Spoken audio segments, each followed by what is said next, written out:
The terrifying mystery of the eighth face, hidden in the Wilson family photograph, 1859.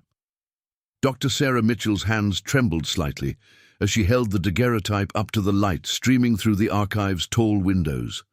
The image was remarkably preserved for its age, the silver surface still reflecting the faces of 7 people arranged in front of what appeared to be a modest farmhouse somewhere in rural Pennsylvania. The brass plate beneath the photograph read, "Wilson Family, Spring, 1859. But it was what she saw in the shadow behind the leftmost figure that had kept her awake for 3 consecutive nights.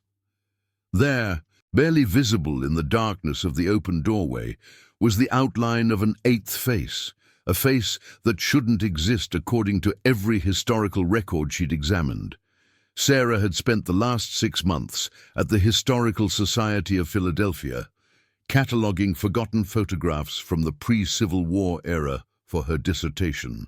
Most days blurred together in a monotonous routine of documentation and cross-referencing, but 3 days ago, a sealed box arrived from an estate sale in Lancaster County, the Wilson collection.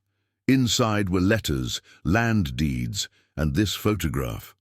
The moment she saw it, something shifted in her chest. Not fear exactly, but recognition. The kind that comes from staring too long into the past and feeling it stare back. The 7 visible faces were typical of the era. Stern expressions, uncomfortable postures from holding still during the long exposure time required for daguerreotype photography. Thomas Wilson stood center, a man of perhaps 45, with the weathered face of someone who worked the land. Beside him, his wife Margaret, thin-lipped and hollow-eyed. Their 5 children ranged in age from approximately 6 to 18. The eldest son, Jonathan, stood slightly apart from the others, his hand resting on what looked like a leather-bound book. But that 8th face. Sarah had tried everything. She'd examined the photograph under magnification, consulted with photography experts, even had it analyzed using modern imaging technology. The face was there, undeniably there. A pale oval, suspended in the darkness, with features too blurred to identify but unmistakable in its humanity. The technician who'd run the digital analysis had gone quiet for a long moment before saying, "I've seen this before, in other photographs from that era, always in Pennsylvania, always in the spring of 1859.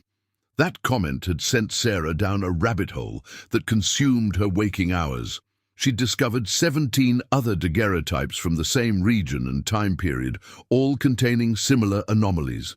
Extra faces in windows, figures standing in fields that appeared in multiple, unrelated family photographs, and in every single case. The families had reported disappearances within 6 months of the photograph being taken. The Wilson family's story was particularly disturbing. According to county records, Thomas Wilson had purchased his farm in 1847. For 12 years they'd lived unremarkably. But in August of 1859, just 4 months after this photograph was taken, the entire family vanished.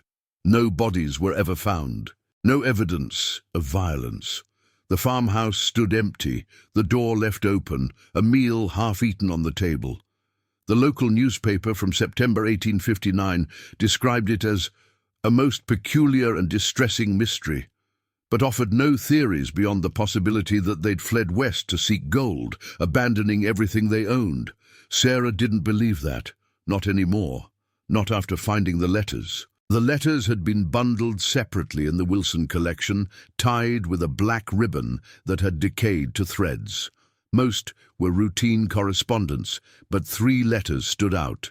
They were unsigned, written in a careful, educated hand, and addressed to Thomas Wilson. The first was dated January 1859, 2 months before the photograph. It read, "Your cooperation in this matter demonstrates your understanding of what true freedom demands. The railroad thanks you for your service.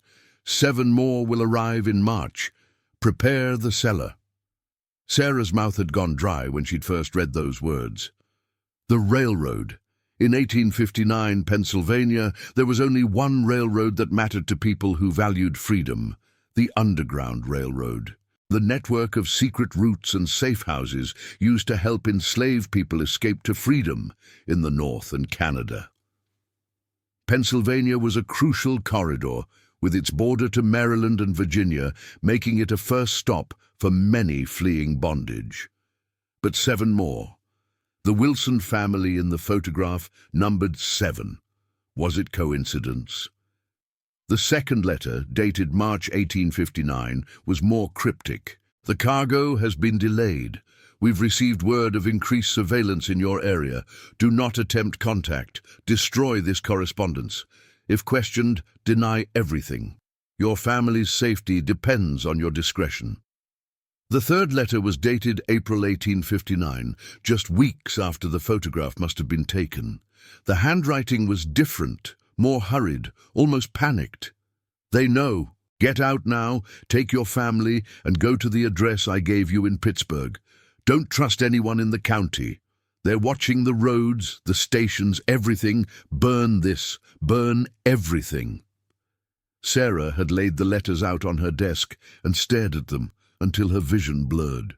The story they told was becoming clear, and it was darker than she'd imagined. Thomas Wilson had been a conductor on the Underground Railroad, using his remote farmhouse to hide freedom seekers on their journey north. But someone had discovered his activities. In 1859, the political tensions that would explode into the Civil War were reaching a breaking point. The Fugitive Slave Act of 1850 had made it a federal crime to assist escaped slaves, punishable by fines and imprisonment. But there were worse consequences than federal prosecution. Pro-slavery forces had organized their own networks in the border states. Slave catchers worked with local sympathizers to identify and eliminate Underground Railroad stations. And they didn't always rely on legal methods. There were rumors, whispered stories, of entire families disappearing after being exposed as conductors. Stories that were dismissed as abolitionist propaganda or fever dreams. But Sarah was beginning to believe they were something else entirely. They were warnings, warnings that had been forgotten. That night in her apartment, she searched the newspaper archives for unusual events in Lancaster County in spring and summer 1859. Buried in local crime reports, she found something chilling. Between March and September, 14 families in a 20-mile radius had reported members missing. 1 or 2 people at a time, sometimes children, sometimes adults. The disappearances were attributed to cholera, economic migration, running away. But the pattern was there, and then there was the photograph itself. Daguerreotype photography required subjects to remain perfectly still for up to 30 seconds. That 8th face wasn't a trick of light. It was someone who had moved during the exposure, creating that haunting blur. Someone who perhaps wasn't supposed to be seen. The question that kept Sarah awake at night was simple and terrible. Who was that 8th person, and what had happened to them? She tried to trace the photographer. The photograph bore no maker's mark, unusual for the era. She'd contacted historical societies across Pennsylvania, asking about itinerant photographers in Lancaster County in early 1859. One archivist in Gettysburg sent a curious reply. There was a photographer working that region in '59, but his name has been deliberately removed from local records. There's a note in our files that says he was complicit in events that brought shame to the community. Complicit in what events? The archivist hadn't responded to her follow-up. Her phone buzzed, making her jump. Unknown number. Dr. Mitchell. The voice was male, older, with flattened vowels of rural Pennsylvania. Yes? My name is Robert Brennan. I'm calling about the Wilson photograph. I understand you've been making inquiries. Sarah's heart rate picked up. How did you get this number? The Historical Society. I live in Lancaster County. My family has been here for generations. I know about the Wilsons. I know about the photograph. And I know about the 8th face. Sarah pulled over a chair and sat down. "What do you know?" There was a long pause. When Brennan spoke again, his voice was lower. "Not over the phone. Can you come to Lancaster? There are things you need to see, things that never made it into the historical record. My grandfather left papers, letters. He was there, Dr. Mitchell. He was there when it happened." "When what happened?" Another pause. "When the Wilsons were taken, when the others were taken, when they tried to silence anyone who knew about the railroad. But they didn't get everyone. My grandfather survived, and he wrote it all down. He made me promise to tell the story if anyone ever came looking. I've been waiting 40 years for someone to care enough to ask the right questions. You're the first." Sarah's mind was racing. This could be a crank call, a conspiracy theorist. Someone who'd heard about her research and wanted to muddy the waters with false information. But something in Brennan's voice, the careful way he chose his words, the weight of genuine knowledge, made her believe him. "When can we meet?" she asked. "Tomorrow, 2 o'clock. There's a diner on Route 30, just outside Lancaster, small place called the Colonial Inn. I'll be in the back booth. Come alone, Dr. Mitchell, and don't tell anyone where you're going. I know that sounds paranoid, but there are people who don't want this story told, even now. Especially now." Before she could respond, he'd hung up. Sarah stared at her phone, then at the photograph on the table. The eighth face seemed to stare back at her from the shadows, a silent witness to something terrible. She should call someone, tell her advisor where she was going, but Brennan's warning echoed. "Come alone. Don't tell anyone." As Sarah looked at the other Wilson collection items, she noticed something she'd missed. The land deed included a property survey map. She unfolded it carefully. Someone had marked it with small pencil X's, 7 of them, scattered across the property, and written in faded ink along the bottom, "They're buried." Sarah photographed the Wilson collection items. She uploaded them to a secure cloud server and sent copies to her personal email. If something happened to the originals, if something happened to her, the information would survive. She was being paranoid, she told herself. But paranoia was just pattern recognition. That night, in her apartment, she couldn't stop thinking about the map. 7 X marks, 7 family members, but there had been 8 people in or near that photograph. Where was the 8th grave? She pulled up the digitized newspaper archives on her laptop and searched more carefully. Most of the articles about the Wilson disappearance were brief and superficial. But in the October 1859 edition of the Lancaster Examiner, she found something that made her sit up straight. A small notice, barely 3 lines. "The property of Thomas Wilson, having been abandoned and debts left unpaid, will be sold at public auction on November 15th, 1859. Interested parties should contact County Administrator James Whitmore." The farm had been sold just 3 months after the family vanished.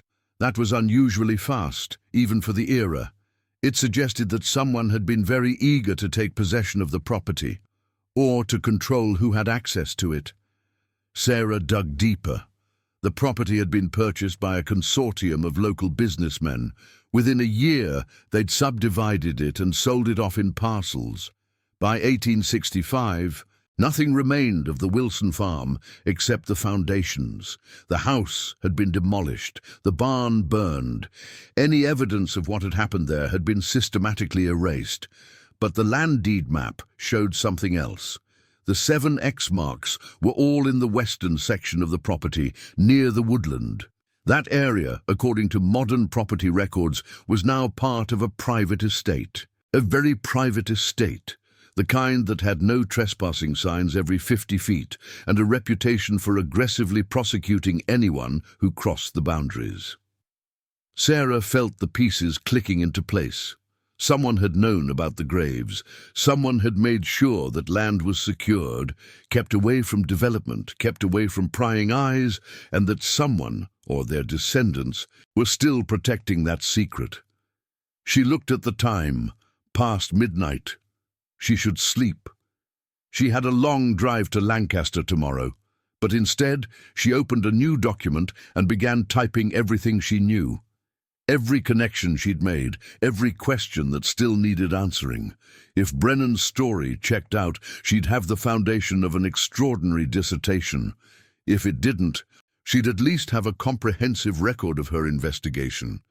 As she typed, she kept glancing at the photograph displayed on her second monitor, the eighth face in the doorway.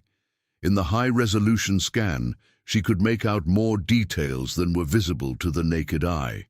The face was young, possibly a teenager or young adult. And though the features were blurred by movement, there was something about the angle of the head, the position in the doorway, that suggested fear, or maybe defiance. Someone who had moved deliberately during the exposure, knowing they would become a ghost in the image. A witness who couldn't speak, but could be seen if someone looked carefully enough. Sarah finally closed her laptop at 2 in the morning. She set 3 alarms and left a note on her desk with Robert Brennan's name and the address of the Colonial Inn, just in case. She climbed into bed, but didn't sleep. She lay in the darkness, thinking about the Wilsons, about the Underground Railroad, about the courage it took to risk everything for someone else's freedom, about the people who had hated them for it. The next morning dawned grey and cold. Sarah dressed in layers, packed her laptop and recording equipment into a shoulder bag, and left her apartment at noon. The drive to Lancaster took just over an hour through Pennsylvania farmland that looked much as it must have in 1859. Rolling hills, scattered trees, stone walls marking property lines. It was easy to imagine the Wilsons traveling these same roads, carrying their secret cargo of human souls, seeking freedom. The Colonial Inn was a low building with faded siding and a gravel lot. 3 cars at 2 in the afternoon. Sarah parked and went inside. Coffee and fried food smells. In the back booth sat an elderly man with white hair and sharp dark eyes. Thin, worn flannel, an expression mixing hope and profound sadness. "Dr. Mitchell," he said as she slid across from him. "Mr. Brennan. Robert, please." He pushed coffee across. "Black, I wasn't sure, but you struck me as someone who takes their coffee seriously." Sarah managed to smile. "Black is perfect." They sat in silence for a moment, taking each other's measure. Robert Brennan had the weathered face of someone who'd spent a lifetime outdoors, but his eyes were clear and intelligent. There was something professorial about him, despite his farmer's clothes. Finally, he reached into a worn leather satchel beside him and pulled out a file folder bound with string. "My grandfather's name was Samuel Brennan. He was 18 years old in 1859. He worked as a farmhand for various families in the area, moving from property to property as the seasons demanded. In March of 1859, he was hired by Thomas Wilson to help with spring planting. He lived in the barn for 2 months. He saw everything." Robert untied the string and opened the folder. Inside were yellowed papers covered in cramped, old-fashioned handwriting. Samuel wrote this account in 1902. By then, most of the people involved were dead. He thought it was finally safe to tell the truth. He wrote it for his children, so they would understand why he'd left Lancaster County, why he'd changed his name for 20 years, why he never spoke of those times. "I was 12 when he gave this to me, made me read it, made me promise I'd keep it safe. He died 3 days later. I've never shown this to anyone." Sarah's hands trembled as she reached for the papers. "Why now? Why me?" "Because you asked the right questions. Because you found the photograph. And because—" He hesitated, choosing his words carefully. "Because I'm 84 years old. I don't have much time left. This story needs to be told before the last of us who know about it are gone. The Wilson family deserves to be remembered. They all do." Sarah opened to the first page. The handwriting was difficult to read, but the words, once she decoded them, were devastating in their clarity. I write this account in the year of our Lord 1902, Samuel Brennan had written, so that the truth about Thomas Wilson and his family might be known by those who come after. I was young and foolish then, but I saw what I saw, and I carry the weight of my silence to this day. The account went on to describe Samuel's arrival at the Wilson farm in March 1859. He'd been struck immediately by the unusual character of the family. They were educated beyond what was common for farmers. The children could all read and write fluently. Mrs. Wilson had a small library of books that she lent freely to Samuel, and Thomas Wilson, despite his rough hands and weathered face, spoke with the vocabulary of a scholar. I did not understand at first, Samuel wrote, why such a family would choose to live so remotely, or why they kept so much to themselves.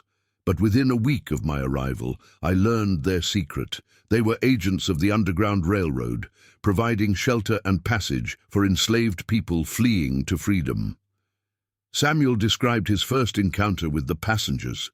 He'd gone to the barn late one night to check on a sick horse and had discovered 7 people hiding in the hayloft. They were exhausted, frightened, and desperately in need of food and medical attention. Thomas Wilson had found Samuel there, frozen in shock, and had calmly explained the situation. He gave me a choice, Samuel wrote. I could leave immediately with a month's wages and his thanks, or I could stay and help. He made clear the dangers. The Fugitive Slave Act had made what they were doing a federal crime. But more dangerous than federal prosecution were the slave catchers and their sympathizers who roamed the border counties. These men didn't bother with legal niceties. They simply made people disappear. Thomas told me that 17 conductors and their families had vanished in Pennsylvania in the past 5 years. No bodies, no trials, just gone. And yet he continued the work, because he said some things are worth dying for. Freedom is worth dying for. Sarah looked up from the papers, her eyes meeting Robert's. He stayed. He stayed, Robert confirmed, and he helped them. For 2 months, Samuel Brennan lived in the heart of one of the most active Underground Railroad stations in Lancaster County. He saw dozens of freedom seekers pass through. He learned the codes, the signals, the network of conductors and safe houses that stretched from Maryland all the way to Canada. And he saw the constant fear that the Wilson family lived with, the knowledge that every day might be their last. Sarah returned to the account. Samuel described the arrival of a traveling photographer in April 1859. The man had appeared at the farm, claiming to be documenting rural life in Pennsylvania. He'd offered to take a family photograph for a reduced price. Thomas Wilson had been suspicious, but his wife had insisted. It had been years since they'd had a proper photograph, and she wanted something to remember their life by. She had a premonition, Samuel wrote, that their time was running short. The photograph was taken on April 12th. Samuel's account continued. I remember the date because it was the day after Easter. The family dressed in their best clothes and arranged themselves in front of the house. The photographer took his time setting up his equipment. I watched from the barn, uncomfortable with the whole enterprise. There were 7 passengers hidden in the cellar at that very moment. It seemed recklessly dangerous to invite a stranger to the property. Sarah's breath caught. 7 passengers, 7 people hidden in the cellar during the photograph. And then she understood. The 8th face. It wasn't a Wilson family member. It was one of the passengers. Someone who had emerged from the cellar, perhaps not knowing a photograph was being taken, and stood in the doorway during the exposure. She read faster now, her hands shaking. Samuel described what happened after the photograph. The photographer had packed up his equipment and left, but not before speaking quietly with Thomas Wilson. Samuel had been too far away to hear their words, but he'd seen Thomas's face go pale. That night, Thomas had gathered the passengers and sent them north immediately, earlier than planned. He'd given them money, supplies, directions to the next station. He'd urged them to move quickly. to trust no one, and then he'd taken his family aside and spoken to them for hours. "I heard him through the walls of the barn," Samuel wrote. "He was telling them they had to leave, that they'd been compromised, that the photographer was no photographer at all, but a slave catcher's agent documenting underground railroad stations for future raids. Mrs. Wilson was crying. The children were frightened, but Thomas was insistent. They would leave at dawn, head to Pittsburgh, where he had contacts who could hide them until things quieted down. But dawn never came. Not for the Wilsons. Samuel's account became more fragmented here, the handwriting more erratic. "I was in the barn when I heard the horses, many horses coming fast. It was perhaps 3 in the morning, still dark. I looked out and saw torches, at least 20 men, maybe more. They surrounded the house. I heard shouting, Thomas's voice trying to reason with them, then screams. Mrs. Wilson, the children. I hid in the hay, shaking with terror. I was a coward. I did nothing." Sarah felt tears burning in her eyes as she read. The men had dragged the Wilson family from their house. They'd beaten Thomas until he told them where the cellar entrance was. They'd searched the cellar but found it empty, the passengers having left hours earlier. This seemed to enrage them further. Samuel described hearing questions shouted, "Where did they go? Which route? Who else is part of your network?" When Thomas refused to answer, the beating intensified. "They loaded the family into wagons," Samuel wrote. "All 7 of them. Mrs. Wilson was holding the youngest child, trying to shield her from the torches and rough hands. The oldest son, Jonathan, was fighting them. It took 3 men to subdue him. Thomas was barely conscious, blood covering his face. They drove west toward the woodland. I waited until the torches had disappeared. Then I ran. I ran for my life. I ran like the coward I was, and I have hated myself for it every day since."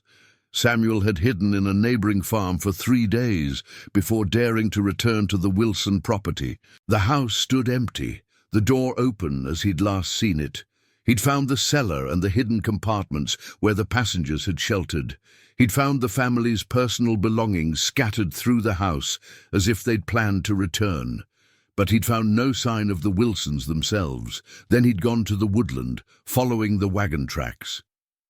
"What I found there," Samuel wrote, and his handwriting became nearly illegible with emotion, "will haunt me until I draw my last breath. In a clearing deep in the woods, hidden from any road or path, the earth had been recently disturbed. 7 mounds, 7 graves. I fell to my knees and wept like a child. I prayed for their souls. I prayed for forgiveness for my cowardice. And then I heard a sound." Sarah's hands were shaking so badly she could barely hold the papers. Robert reached across the table and steadied them, his own eyes wet with unshed tears. "Someone was alive," Samuel's account continued. "One of them had survived. I heard moaning coming from the easternmost grave. I dug with my bare hands, frantic, terrified I'd be too late. The earth was loose, not packed down. They'd buried them quickly, carelessly. And when I broke through, I found her. Elizabeth Wilson, the 2nd youngest child, 13 years old. She was barely breathing, dirt in her mouth and eyes. They'd buried her alive, assuming she was dead like the others. But she'd survived. Somehow, impossibly, she'd survived." Sarah couldn't breathe. The room spun around her. Robert's voice seemed to come from very far away. Samuel pulled her out. He carried her to his hiding place at the neighboring farm. The family there were Quakers, abolitionists, and they sheltered them both. Elizabeth was severely injured. A head wound that had made her captors think she was dead. She drifted in and out of consciousness for days. When she finally could speak, she told Samuel what had happened in the woodland. Robert pulled another paper from the folder. "This is Elizabeth's testimony. She wrote it herself in 1865 when she was 19 years old. Samuel kept it with his account. The handwriting was different, younger, but steady despite the terrible story it told.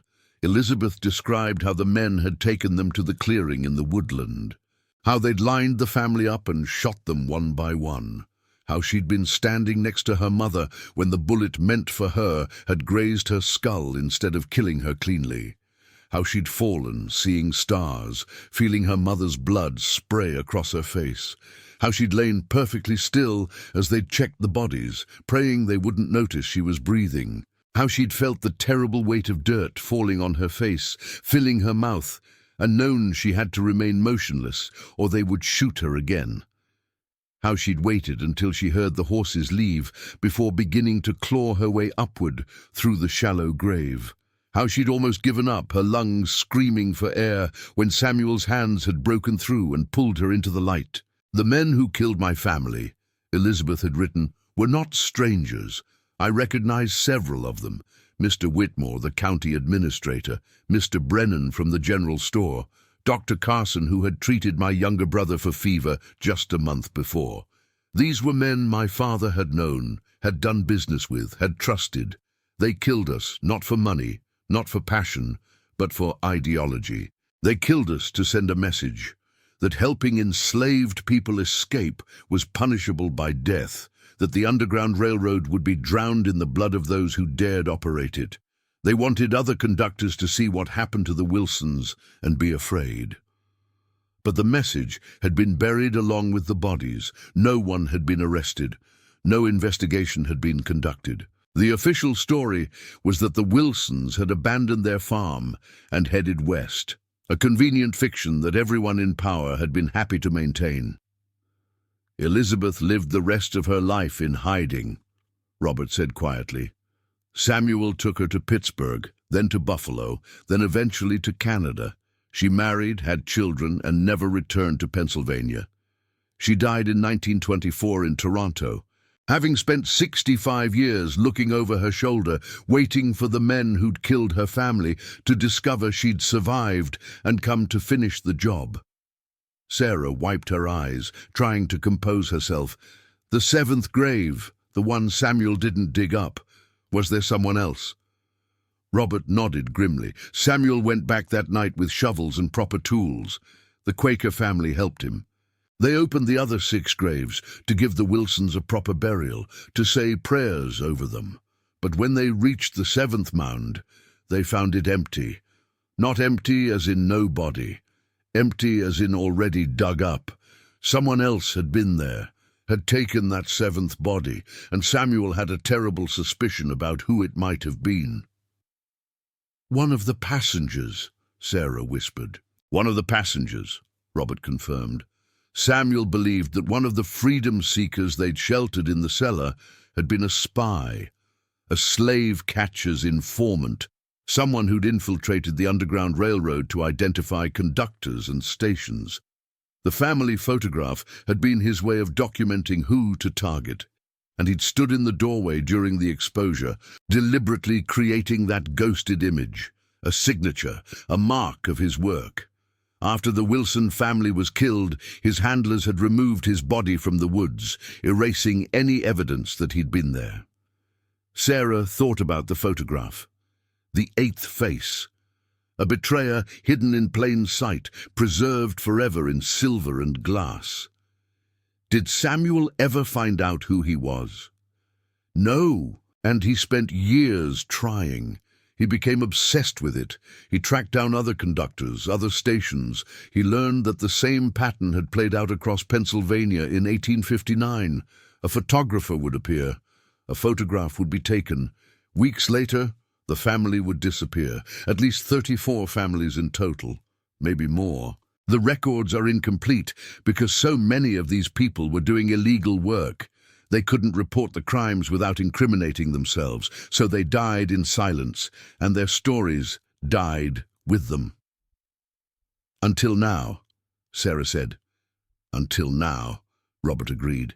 He pushed the entire folder across the table. "This is yours, all of it. Samuel's account, Elizabeth's testimony, letters, maps. Everything my grandfather collected in his search for justice. He never found it. But maybe you can give them something else. Maybe you can give them memory, a place in history, so their sacrifice meant something. Sarah carefully gathered the papers and placed them in her bag. Her dissertation had just transformed into something far more important than an academic exercise. This was a reclamation project, a resurrection of voices that had been silenced by violence and buried by political expedients. "There's one more thing," Robert said. He looked uncomfortable now, nervous. "The land where the bodies are buried, it's still there. The 7 graves. They were never moved. The Quaker family reburied the Wilsons in that same clearing, but properly, with prayers and markers. But over the years, the markers were removed. The land was sold and resold. And now, as I mentioned, it's part of a private estate. The current owner is a man named Richard Whitmore." "Whitmore," Sarah repeated, "like the county administrator in Elizabeth's testimony. His great-great-grandson. The Whitmores have owned that parcel of land for 165 years. They've kept it undeveloped, uninhabited, a section of woodland that has no economic purpose. My grandfather believed they were guarding the graves, making sure no one ever found them, making sure the evidence of what their ancestor did stayed buried." Sarah felt a chill run through her. Are they dangerous? The Whitmores? Robert was quiet for a long moment. "I don't know. Richard Whitmore is a respected businessman, a philanthropist. He serves on historical preservation boards. But my grandfather believed that families pass down more than property. They pass down secrets and responsibilities, the responsibility to keep certain stories from being told." They sat in silence, the weight of history pressing down. Finally, Sarah asked, "What do you want me to do?" "Tell the truth," Robert said simply. "Write your dissertation, publish the story, give the Wilson family their names back. As for the graves, that's more complicated. If you expose their location, the Whitmore family will claim private property, trespassing. They have lawyers, money, influence. They can make your life difficult. But if you don't expose the location, the Wilsons remain buried in an unmarked grave on land owned by their murderers' descendants. There's no good answer." "I need to see it," Sarah said. "The clearing, the graves. I need to document it." Robert smiled sadly. "I thought you might say that. The estate is gated and surveilled. But the woodland extends beyond the property line in one section. There's a place where you can enter from public land. It's a long hike, rough terrain, but doable. I can draw you a map." He pulled out a pen and began sketching on a napkin. Sarah watched as the familiar contours of the Wilson Farm survey map emerged, updated with modern roads and property boundaries. He marked a trailhead about 3 miles from the diner, a winding path through state forest land that approached the clearing from the south. "The graves are here." He tapped a spot near the center of his sketch, in the middle of a grove of oak trees. Very old oaks. They were young trees in 1859. Now they're massive. The roots have probably disturbed the graves over the years. But the location is unmistakable. You'll see why when you get there.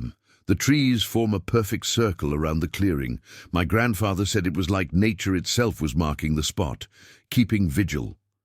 Sarah took the napkin and studied it. Tomorrow. She would go tomorrow at first light. She would find the clearing and document everything. She would stand where the Wilsons had died and bear witness to their story. "Thank you," she said to Robert, "for trusting me with this, for keeping your grandfather's promise." "Thank you for listening," he replied. "For caring about people who died 165 years ago. Most people don't. They think history is just dates and names in textbooks. They don't understand that every date represents a person, a life, a story that matters." They parted in the parking lot. Robert's truck was old and rusted, but he drove it with the confidence of someone who knew these roads in his bones. Sarah watched him disappear down Route 30, then sat in her car reviewing the map he'd drawn. The trailhead was marked clearly. The path seemed straightforward. But something in Robert's voice, when he'd warned her about the Whitmores, had unsettled her. Was she being paranoid or appropriately cautious? She decided on a middle ground. She sent a detailed email to her dissertation advisor, explaining everything she'd learned and where she was going. She attached photographs of Samuel's account and Elizabeth's testimony. She included the GPS coordinates of the trailhead based on Robert's map. If something happened to her, at least the information would survive. Then she drove back toward Philadelphia, but stopped halfway at a sporting goods store. She bought a GPS device, a high-quality camera with multiple lenses, a backup battery pack, and a first aid kit. She wasn't planning on anything going wrong, but the Wilson family probably hadn't planned on being massacred either. Preparation wasn't paranoia, it was respect for how quickly things could fall apart. That night, Sarah couldn't sleep. She kept thinking about Elizabeth Wilson, 13 years old, buried alive, clawing through dirt to survive, living the rest of her life in exile, always afraid, always remembering. What did you do with that kind of trauma? She thought about the photograph, about that eighth face, the spy who'd infiltrated the Underground Railroad and marked families for death. He'd stood in the doorway, confident that no one would ever connect his image to the murders. He'd been right for 165 years, but not anymore. She dozed off around 3 and woke at dawn. The drive back to Lancaster took longer than expected. Traffic, construction. She didn't reach the trailhead until almost 9. The parking area was empty except for one vehicle, a black SUV with tinted windows. Sarah felt uneasy. Robert's map suggested this was a rarely used trail. She gathered her equipment and texted her roommate. "Going on a hike for research. Should be back by afternoon. If you don't hear from me by 6 p.m., call campus police." It felt melodramatic, but the SUV bothered her. The trail started well-maintained but deteriorated after a mile into little more than a deer track. Sarah consulted Robert's map frequently, using GPS to confirm direction. The woods grew denser, darker, less light reached the forest floor. After 90 minutes of hiking, she began noticing strange markers on trees. Not trailblazers. These were older, carved into bark, weathered by decades but still visible. Symbols forming patterns she couldn't decipher. Directional signs, warnings. Sarah photographed several, then consulted Samuel's account on her phone. He'd mentioned Underground Railroad conductors developed elaborate symbol systems to guide passengers. Could these be those same markers, preserved because the land remained undeveloped? She followed the symbols deeper. The terrain changed. The ground sloped into a natural depression, and at its center stood the grove Robert described. Enormous, ancient oaks. Their branches created a cathedral space overhead, roots twisted across the ground. And in the center, barely visible beneath fallen leaves, were 7 slight mounds. Sarah stood at the clearing's edge, heart pounding. This was it, the final resting place of the Wilson family. She approached slowly, reverently, photographing from multiple angles. The mounds were subtle, easily missed. Time and nature had softened them, but they were there. 7 graves in a perfect row. She knelt beside the first mound and carefully brushed away leaf litter. The earth beneath was dark and rich. No markers, no indication of who lay below. But Sarah knew. Thomas Wilson, the father who'd risked everything to help strangers escape bondage. She moved from grave to grave, documenting each one, taking measurements, recording GPS coordinates, creating detailed forensic records that could officially identify this as the Wilson burial site.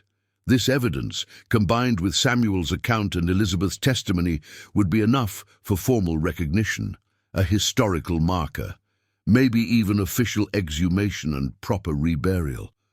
Sarah was photographing the 5th grave when she heard it. A branch snapping, the sound of careful footsteps approaching through the woods. She froze, then slowly turned. A man stood at the edge of the clearing, Tall, perhaps 60 years old, dressed in expensive outdoor gear that looked brand new. He watched her with an expression that mixed anger and something else. Fear? "You're trespassing," he said. His voice was cultured, controlled, but Sarah could hear the tension beneath it. "This is state forest land," she replied, trying to keep her voice steady. "According to the maps." "The maps are incorrect. This grove is part of my property, private property. You need to leave, now." Sarah didn't move. "You're Richard Whitmore." His eyes widened slightly. "How do you know my name?" "I know a lot of things, Mr. Whitmore. I know what this place is. I know who's buried here. And I know why your family has kept it secret for 165 years. Whitmore's face went pale, then flushed with anger. He took a step forward. "You don't know anything. You're trespassing on private property, and I'm well within my rights to have you arrested." "Are you?" Sarah pulled out her phone and held it up. "Because I've just uploaded GPS coordinates, photographs, and historical documents to the cloud. Multiple copies. My advisor has them. The Historical Society has them. If something happens to me, if I don't check in by 6 o'clock, all of that information goes public. The location of this clearing, the graves, Samuel Brennan's testimony, Elizabeth Wilson's statement, everything." Whitmore stared at her, his jaw working. "You have no idea what you're doing. This isn't some interesting historical mystery you can publish in a journal. This is my family's legacy, my name. People died here, yes, but they died a long time ago. Digging all this up won't bring them back. It will only cause pain for everyone involved." "The Wilson family deserves to be remembered," Sarah said firmly. "They deserve to have their names spoken, their story told. Your ancestor participated in their murder, Mr. Whitmore. That's not a legacy to protect. That's a crime to acknowledge." "James Whitmore was following the law," Whitmore said, but his voice had lost some of its certainty. "The Fugitive Slave Act was federal law. The Wilsons were criminals. They were harboring fugitive slaves. They were helping people escape slavery," Sarah shot back. "Human beings who had been kidnapped, brutalized, and treated as property. The Wilsons were heroes, and your ancestor, along with his friends, shot them down like animals and buried them in an unmarked grave. That's not justice, that's murder. And the fact that your family has spent 165 years hiding the evidence proves you know it too." Whitmore's hands clenched into fists at his sides. For a moment, Sarah thought he might become violent, but then something in him seemed to deflate. He sat down heavily on one of the massive oak roots, suddenly looking much older than 60. "My father told me about this place when I was 16, he said quietly. "Told me it was my responsibility to protect it, to make sure no one ever found it. He said our family had made mistakes in the past, but that raking up old sins would only hurt people, that some things were better left buried. I've spent 44 years keeping that promise, buying up the land around this grove, putting up fences and cameras, chasing away hikers and hunters. And for what? So that good people could stay forgotten in the ground? So that my great-great-grandfather's shame could remain hidden?" He looked up at Sarah with exhausted eyes. I'm tired of carrying this secret. Part of me hoped someone would eventually find this place, would force the truth out into the light so I wouldn't have to be the one to betray my family by revealing it. Is that cowardly? Probably, but it's honest." Sarah sat down across from him, her camera hanging forgotten from her neck. "You can be the one to tell the story, not as a betrayal, as an act of conscience, as making amends, as much as that's possible after so long. Your family has resources, influence. You could fund a proper archaeological excavation, a memorial, a historical marker. You could give the Wilsons the recognition they deserve and acknowledge your ancestors' role in their deaths. That would mean something. That would be real legacy." Whitmore was quiet for a long time. The woods held their breath. Finally he said, "There's something else. Something my father told me. The photographer who took the Wilson picture, his name was Thomas Kane. He wasn't a slave catcher's informant. He was worse. Sarah waited, pulse quickening. He was a federal agent, Whitmore continued, working for President Buchanan's administration. The government was actively infiltrating and destroying the Underground Railroad in 1859. They saw it as a threat that would lead to civil war. Kane was one of dozens of agents deployed to document Underground Railroad stations. He would pose as a photographer, take pictures of the families, create a visual record of who to target. Then federal marshals, working with local sympathizers like my great-great-grandfather, would raid the stations. But they didn't make arrests. They murdered the conductors and their families and made it look like accidents, all to terrify other conductors into stopping. Sarah felt sick. The government murdered American citizens for helping people escape slavery. In secret, yes. Never official policy, no records in the National Archives. Kane and agents like him operated in shadows. But the pattern was there. 34 families in Pennsylvania in 1859, dozens more in Ohio, Indiana, New York, maybe 200 families total, all murdered by their own government for believing in freedom.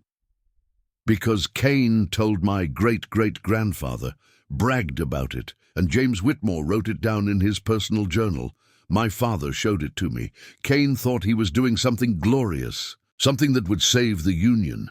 He talked about how history would honor him. He was completely insane. Where is this journal? Sarah demanded. That's proof of government-sanctioned mass murder. I burned it, Whitmore said simply. 5 years ago. My father died and left it to me. I read it. Then I burned it because I was afraid. Afraid of what it would mean for my family. For my reputation. I thought if I destroyed the journal, the truth would die. But I was wrong. The truth is here, in this ground, in those graves, in the bones. And now in Samuel Brennan's account and Elizabeth Wilson's testimony, the truth doesn't die. It waits. Sarah stood up slowly, her mind reeling. A federal conspiracy to murder Underground Railroad conductors.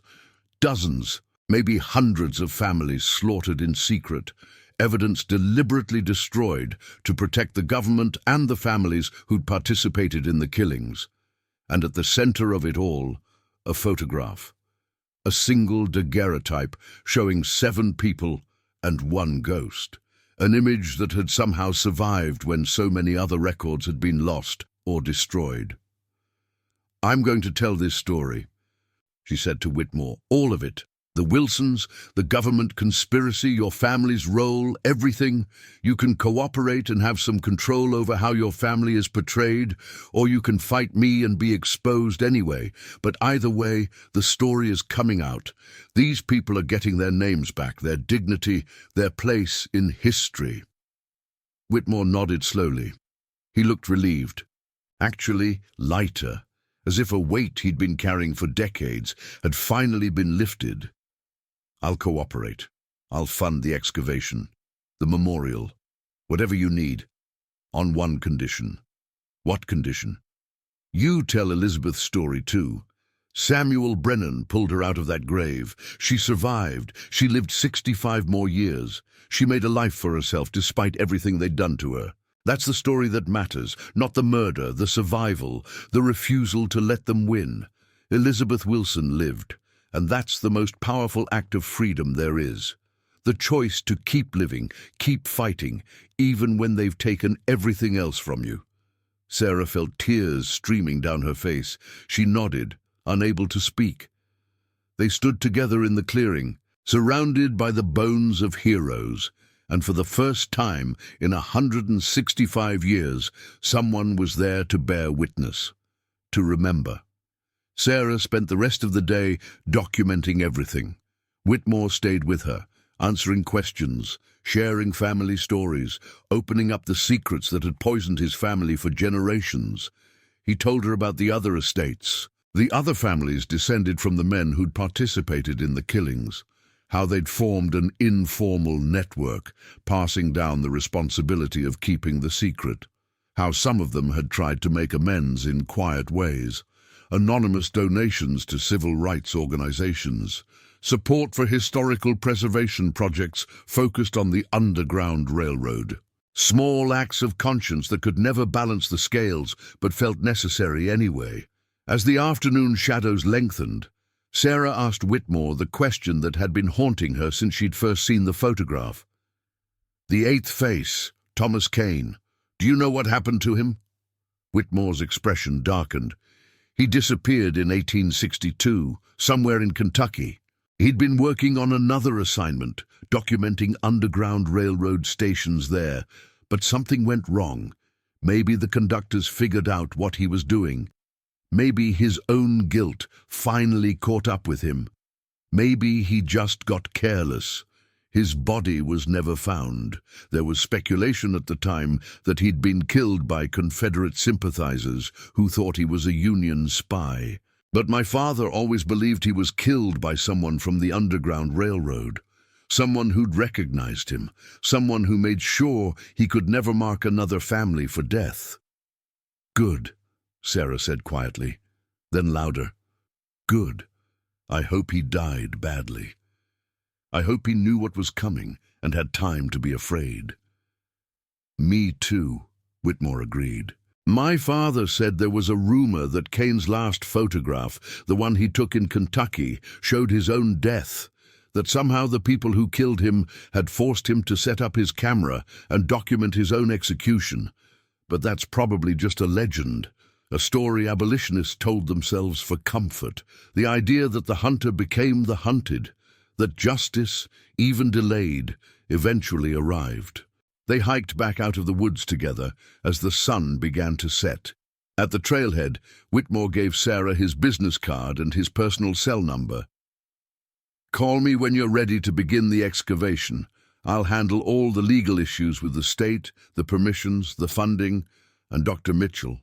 Thank you for having the courage to ask the questions no one else was willing to ask. My great-great-grandfather was a murderer. Saying that out loud, acknowledging it, feels like finally taking a breath after holding it for 165 years. Sarah drove back to Philadelphia in a daze. Her phone had 17 missed calls and twice as many texts. Her advisor, her roommate, even Robert Brennan. She called her advisor first, assuring him she was safe and had an extraordinary story to tell. Then her roommate, who was ready to call the police. Finally, she called Robert. "You found it," he said. It wasn't a question. "I found it. And I met Richard Whitmore. And Robert, there's so much more to this story than we knew, so much worse, but also so much more important. Your grandfather was right to document everything, to keep the story alive, because it's not just about the Wilsons, it's about hundreds of families. It's about the government murdering its own citizens. It's about a conspiracy that's been hidden for over a century and a half." Robert was quiet for a moment.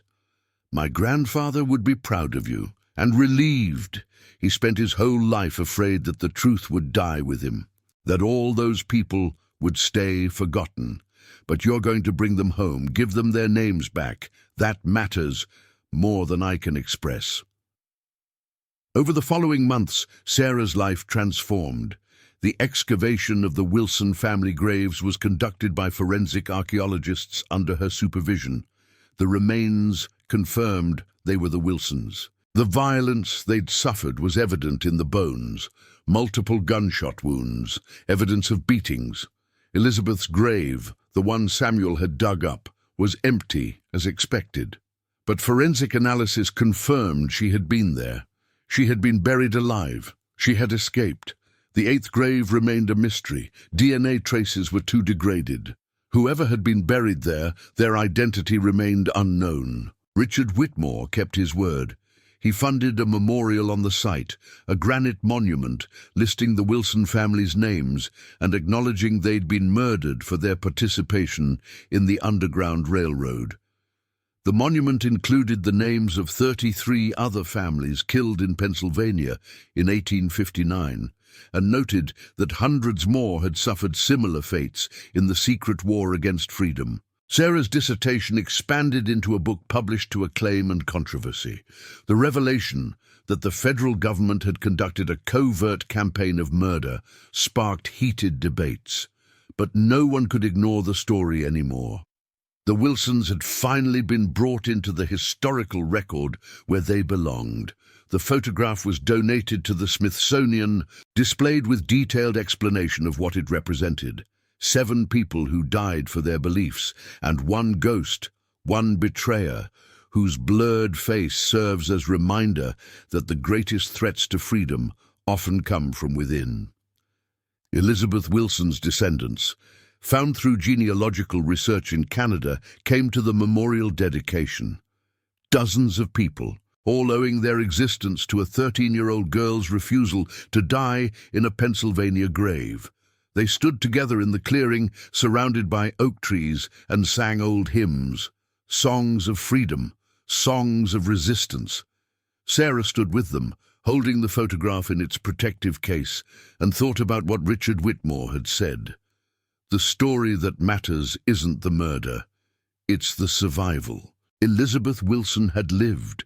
She'd built a life. She'd found love, raised children, seen grandchildren. She'd refused to let the men who'd buried her family define her existence. That was the real message. That was what the photograph ultimately represented. Not death, but the impossibility of killing freedom. You can murder the body, but you cannot murder the idea. You can bury people in unmarked graves, but you cannot bury their courage, their sacrifice, their insistence that all people deserve dignity and liberty. As the sun set over the clearing, casting long shadows through the oak trees, Sarah finally understood why this story had chosen her, why that photograph had called out to her from across 165 years. It wasn't just about documenting history. It was about honoring the debt we all owe to people who risked everything so that others might be free. People whose names we don't know, whose graves we can't find, who died in darkness so that others might live in light. The 8th face in the photograph would forever remain a mystery in some ways. But in another sense, Sarah had solved it. The mystery wasn't who the person was. It was what they represented. Betrayal, the constant threat that every freedom movement faces from those who would destroy it from within, but also, paradoxically, evidence. Because that betrayer, by allowing himself to be photographed, had inadvertently created the very evidence that would eventually expose the conspiracy. He'd thought he was marking his victims. Instead, he'd marked himself. He'd created a permanent record of his presence at the scene of a crime. And 165 years later, that record had led Sarah to the truth. Standing in that clearing, surrounded by descendants of a survivor and the graves of heroes, Sarah felt something shift. History wasn't a static record of dead events. It was alive, breathing, waiting for people brave enough to ask the questions that had been deliberately buried. The Wilson family had their names back now. Their story was told, and that 8th face, that ghost in the photograph, had become a reminder of betrayal's ultimate failure. The truth survives in old photographs, in journals hidden in attics, in testimony passed down through generations, in bones buried in the ground, patiently waiting for someone to care enough to dig. Sarah had come looking for dissertation material 6 months ago. She'd found something far more important, a story that needed telling, a truth that needed speaking.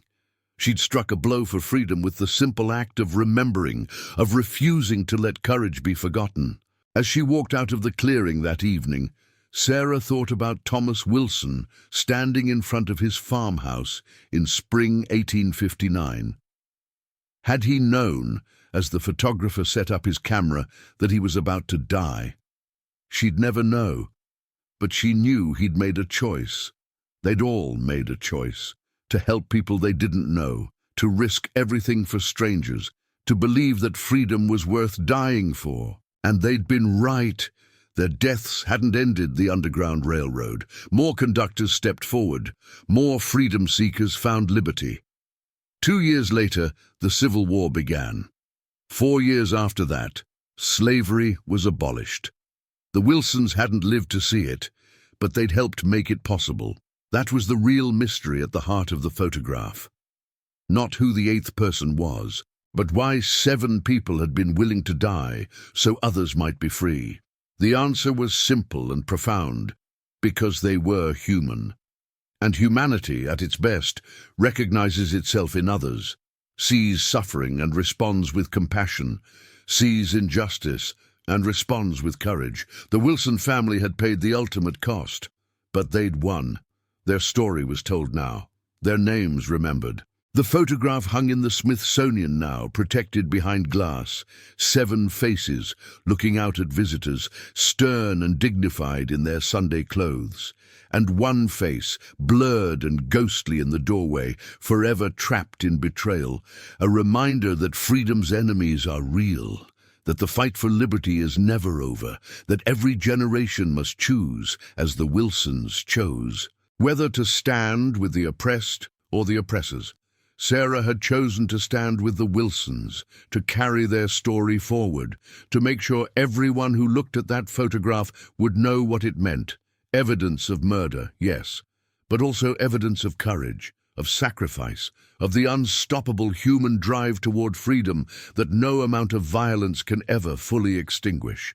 The eighth face would always be there, a shadow in the doorway. But the 7 other faces would no longer be forgotten. They would be remembered, honored, recognized as American heroes who died so that the Constitution's promises might one day apply to everyone. That was the real mystery of the photograph. Not death but life, not silence but voice, not forgetting but remembering. Sarah had solved it by understanding the fundamental truth that the light of human courage can never be completely extinguished. It survives in photographs, in testimonies, in graves in the woods, in descendants of survivors, and in the stories we tell, generation after generation, until justice becomes reality for everyone. As Sarah drove through the Pennsylvania night back to Philadelphia, she felt the weight of the photograph in her bag.